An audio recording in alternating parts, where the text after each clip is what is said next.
నల్గొండ కేంద్రంలో చాలా సంవత్సరాలుగా ఏంటంటే మేము ఎవరి ఇళ్ళల్లో వాళ్ళే ఉంటాం కాబట్టి గెస్ట్ హౌస్ యొక్క అవసరం మాకు పడలేదు. ఎందుకనంటే మేము 99 కన్నా ముందు చాలా సందర్భాల్లో ఇక్కడ ఉన్నటువంటి పాత గెస్ట్ హౌస్నే వాడుకునేది. ఆ తర్వాత మా ఓన్ హౌసెస్ వచ్చిన తర్వాత ఎమ్మెల్యే గారు కూడా వేరే ఇంట్లోనే రెంట్కుండేది చాలా సంవత్సరాలుగా. ఈరోజు ప్రభుత్వ పరంగా దీన్ని మంత్రి భవనంగా తర్వాత వచ్చే విఐపీలకు కూడా అవకాశం దీంట్లో కల్పించినందుకు వారికి నేను ప్రత్యేకంగా అభినందనలు తెలియజేస్తూ ఉన్నాను. అదే విధంగా జిల్లాలో చాలా విషయాలు కూడా మంత్రి గారు చెప్పినారు.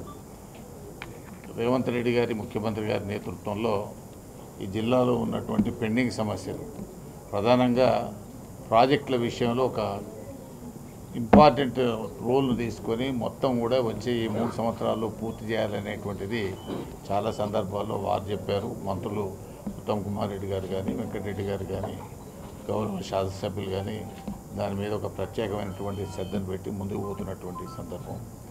అదేవిధంగా ఇప్పుడు నగరకల్లి చెప్పినాడు, చాలా సంతోషం. పిఎల్ఆర్ గారి 2 చెప్పిన సంతోషం. నాగార్జున సాగర్ గుర్రంపూడిది నేను ఇప్పటికీ మీకు 3 సార్లు చెప్పినా నా బ్రిడ్జ్ ఆమెలో పెట్టమని.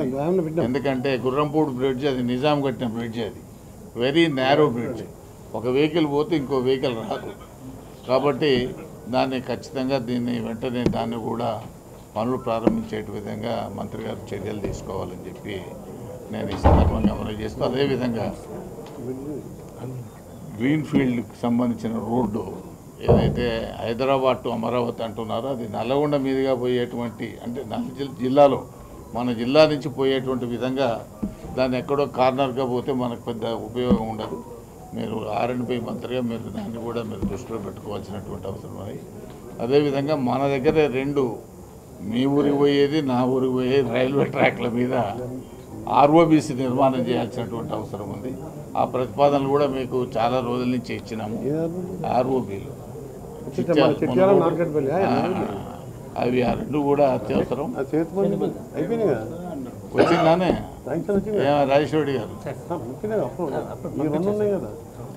మీ మొదలు ఆర్ఎండ్బి వాళ్ళు క్లియర్ చేస్తే రైల్వే వాళ్ళు క్లియర్ చేస్తారు. ఎప్పటికప్పుడు రివ్యూ చేస్తూ వాటిని పూర్తి చేయడానికి మంత్రి గారు చొరవ తీసుకోవాలని చెప్పి నేను ఈ సందర్భంగా మరొకసారి వారికి ఈ నూతన భవన ప్రారంభోత్సవ సందర్భంగా శుభాకాంక్షలు తెలియజేస్తూ సెలవు తీసుకుంటాను.